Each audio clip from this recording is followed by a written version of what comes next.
देखिए क्या है कि जैसे जैसे हम लोग का समय बीत रहा है वैसे वैसे हम लोगों को लग रहा है कि जो कुछ भी है सब पढ़ा हुआ है।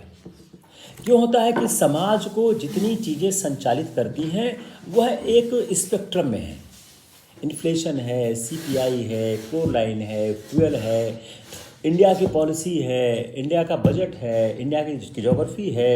सब का सब क्या है, सब का सब एक स्ट्रीम में चलता रहता है।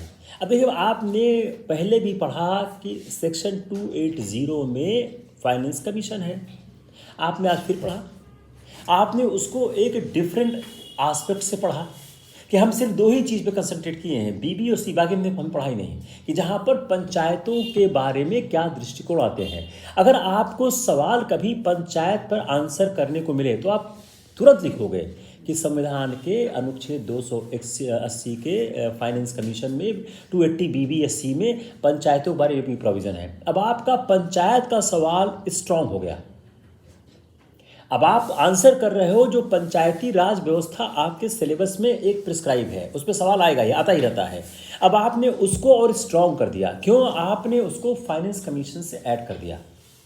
तो अगर किसी आदमी ने फाइनेंस कमीशन से ऐड नहीं किया, अच्छा आपने अगर फाइनेंस कमीशन की वो 2 फिगर लिख दिए कि फाइनेंस कमीशन ने उसमें कितना इसमें इंक्रीज़ किया हुआ है, तो आपने एक चीज़ और आगे बता दी कि हमारा जो पंचायतों का जो विकास यात्रा है उसमें सरकार किस तरह सोचती है, सरकार किस तरह से काम करती है।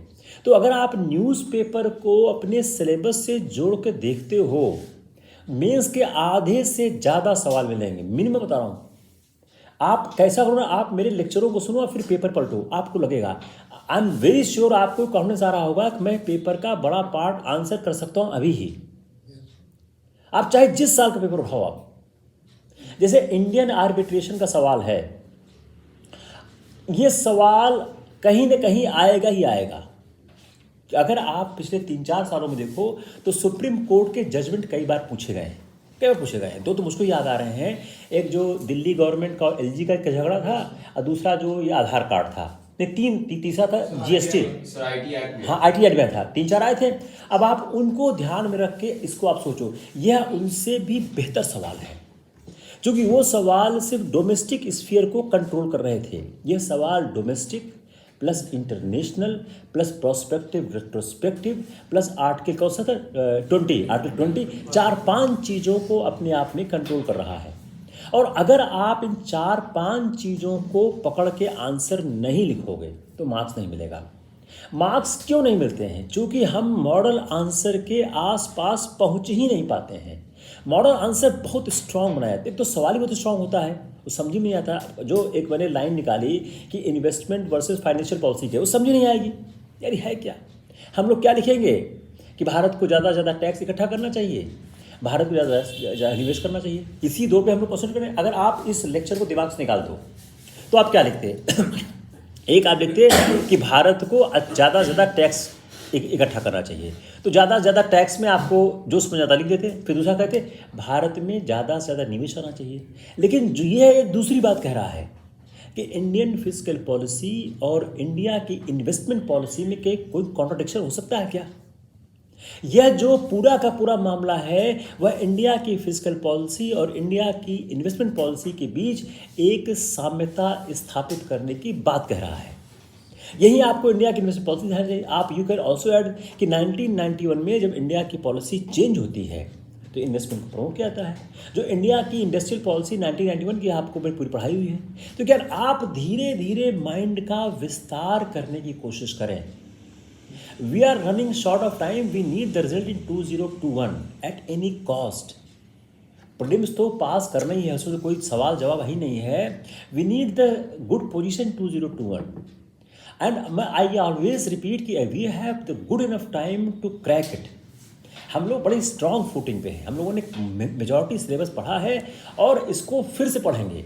जितना पढ़ा है उसको फिर से पढ़ेंगे एक बार, चाहे वो पॉलिटी हो, हिस्ट्री हो, इकोनॉमी हो, एनवायरनमेंट हो, साइंस हो, फिर से पढ़ेंगे। आई will start the science again, this time I will start from science, from the chemistry, क्योंकि लास्ट टाइम केमिस्ट्री नहीं हुई थी। हमने फिजिक्स बायोलॉजी बहुत चीज़ की थी, केमिस्ट्री के साथ एक ही 2 टॉपिक हुआ था, उसी में बंद हो गया था। From next week I will start from the chemistry. तो नेक्स्ट, चूँकि हाइड्रोजन मुझको आता दिख रहा, चूँकि हाइड्रोजन है, हाइड्रोजन से जुड़ा हुआ सवाल आता दिख रहा मुझको। अच्छा, ये आम सवाल पूछते नहीं हैं, यूपीएससी हैज़ स्टॉप, आपने बताया ना हाथी वाला किया, हाथी में 4 पॉइंट डाल दिए कि अगर आपको सिर्फ ये पता है कि हाथी का बच्चा 18 महीने होता है, उससे आंसर नहीं कर पा रहे हो आप। You need more. हाथी का जेस्टिंग पीरियड क्या है, हाथी कहाँ पाया जाता है, हाथी खाता क्या है, कोई भी लिख सकते हैं ना वो। हाँ हाँ ये यहाँ कौन लीड करता है। देखो अगर आ गया हाथी का ग्रुप में कौन लीड करता है, आप सारे वाइल्ड देखो, जैसे देखो ना सारे वाइल्ड देखो, लेकिन आपको कल एक मिला है चिड़िया वाला, वो उल्टा हो गया है कि मेल ज़्यादा सुंदर है। क्या ये इतनी विचित्र प्रकृति है कि आप कुछ भी करो आप फंसोगे ही फंसोगे। अब ये इसी कर देंगे, इस जो कल बर्ड का मैं नाम मिस कर रहा हूँ, उस बर्ड में मेल ज़्यादा सुंदर है। जनरली एक कॉन्सेप्ट है ना कि फीमेल ज़्यादा सुंदर होती है, लेकिन इस एक्सक्लूसिव बर्ड में मेल ज़्यादा खूबसूरत है, ज़्यादा कलरफुल है। बर्ड्स में जनरली मेल ही खूबसूरत ऐसा है, चलिए। लेकिन वो वही पूछेंगे जो उल्टा होगा फिर। अगर ये है तो कोई ऐसी बर्ड होगी जहाँ पे फीमेल ज़्यादा सुंदर होगा। मतलब ये क्या है, वो ऐसी चीज़ निकालने की कोशिश करते हैं जो चीज़ आपको कहीं न कहीं ले जाके ट्रैप कर दे। देखिए अपने को जो पॉलिसी लास्ट ईयर थी वही पॉलिसी फिर अख्तियार करने की कि 30-32 सवाल हिस्ट्री पॉलिटी में आएंगे, वो हर एग्ज़ाम में आते हैं, उसको कितना ज़्यादा से ज़्यादा सही कर सके। 32 तो करना बहुत मुश्किल है, 28-29 हो सकता है, 27 हो सकता है। अगर आपने 32 में 27 कर दिए तो आप क्या है, आपने 50% तो क्रॉस कर दिया। इकोनॉमिक्स में मैं बहुत कॉन्फिडेंट हूँ 5 सवाल लेक्चर से आएंगे ही आएंगे, साइंस में आएंगे ही आएंगे। एक आप लोग इंडिया बुक पढ़ना शुरू करो, आ गई है, इंग्लिश में नहीं आई, हिंदी में आ गई है, मैंने आज गेंद भारती में देखी है। इंडिया बुक बहुत काम की है, उसमें मैं आपको टॉपिक बता दूँ कौन कौन, उसमें मैं भी पढ़ रहा हूँ, मैं भी आपको उसको कर दूँगा रिवाइज। लेकिन इंडिया बुक पढ़नी बहुत ही ज़रूरी है, उससे आपको खासकर जो साइंस एंड टेक्नोलॉजी की विकास यात्रा है, सांस्कृतिक प्लेस है। हालांकि अब क्या है, वो सवाल शिफ्ट हो गए पीसीएस में, अब वो सवाल आईएएस में कम आते हैं, लेकिन फिर पढ़ना ज़रूरी है क्योंकि उसके बगैर काम हुआ नहीं। अब जो हमारे दौर का पीसीएस था, आईएएस था, वह आपके दौर का पीसीएस हो चुका है। जो हमारे दौर का लोअर सबऑर्डिनेट था, मतलब हमारे दौर का पीसीएस और नीचे था, लेकिन मेरे टाइम से ही पीसीएस ऊपर आना शुरू हो गया था। इफ आई रिमेंबर, उन्होंने शुरू कर दिया था। आपके समय मेरे ख्याल 1-2 साल वेट करो, यूपी पीसीएस आईएएस तो पास होगा, just wait 1 or 2 year, dot more this, difference नहीं रह जाएगा। और इसी दिया अगर मैं पीसीएस का देख रहा हूँ, जितने लोग सब तो फेल ही हुए थे ना। जो टॉप किया है वो फेल ही हुआ था, जो सेकंड वो फेल ही हुआ था। तो फेल हो गया नहीं होता सक्सीड ना, 1-2 बार नहीं हुआ। तो ये मेरे ख्याल से इट्स इनफ। कल तो यार क्लास मुश्किल लग रही है, बिकॉज टुमारो आई एम